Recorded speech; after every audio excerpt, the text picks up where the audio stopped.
প্রিয় বন্ধুরা, আসসালামু আলাইকুম। সকলকে অনেক অনেক শুভেচ্ছা জানিয়ে শুরু করছি আরেকটি ভিডিও। অবশ্যই ভিডিওর প্রথম থেকে শেষ পর্যন্ত দেখার অনুরোধ রইল, পাশে থাকবেন। ও রবি ঠাকুর,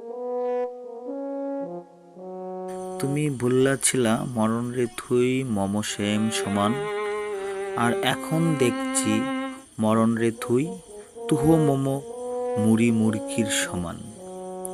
মরণের কথা কত রকম ব্যবস্থা, কত রকম ভুমা, পকেট বোমা, সকেট বোমা, রকেট বোমা, লকেট বোমা, প্যাকেট বোমা, জ্যাকেট বোমা, রেকর্ড বোমা, ন্যাকেট বোমা, সবার উপরে আছে মানব বোমা। বাপরে বাপ, তুমি বললাছিলা বিপদে মোরে রক্ষা করো, এ নহে মোর প্রার্থনা। তাই বললে হয় ঠাকুর, এখন তো পদে পদে বিপদ, ঘরে বিপদ, বাইরে বিপদ, পথে বিপদ, ঘাটে বিপদ, হাটে বিপদ, ঘাটে বিপদ, স্কুলে বিপদ, কলেজে বিপদ, কোথায় যায় ঠাকুর? তুমি ভুলিয়াছিলা দুবেলা মরার আগে মরবো না ভাই, মরবো না। আমি ভয় করব না, এখন তো দুবেলার 4 বার কেড়ে মরি। সোজা কথা বলতে গিয়ে মরি, ভালো কথা বলতে গিয়ে মরি, ভয়ে ভয়ে মরি ঠাকুর। তুমি ভুলিয়াছিলা মরিতে চাহি না আমি সুন্দর ভুবনী।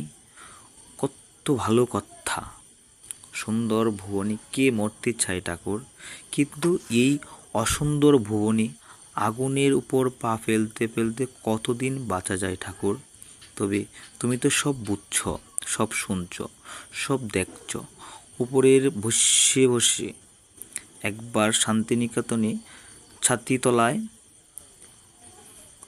ছাতিমতলায় নেমে এসো ঠাকুর, আর শক্ত হাতে তোমার কলমটা ধরি, আমার নতুন করে লেখো ঠাকুর, যাতে মরার আগে 2 দিন মাথা উঁচু করে বাঁচতে পারি ঠাকুর, মাথা উঁচু করে বাঁচতে পারি।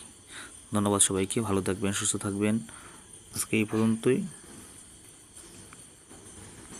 ভিডিওটি যদি ভালো লেগে থাকে অবশ্যই লাইক কমেন্ট শেয়ার করতে ভুলবেন না।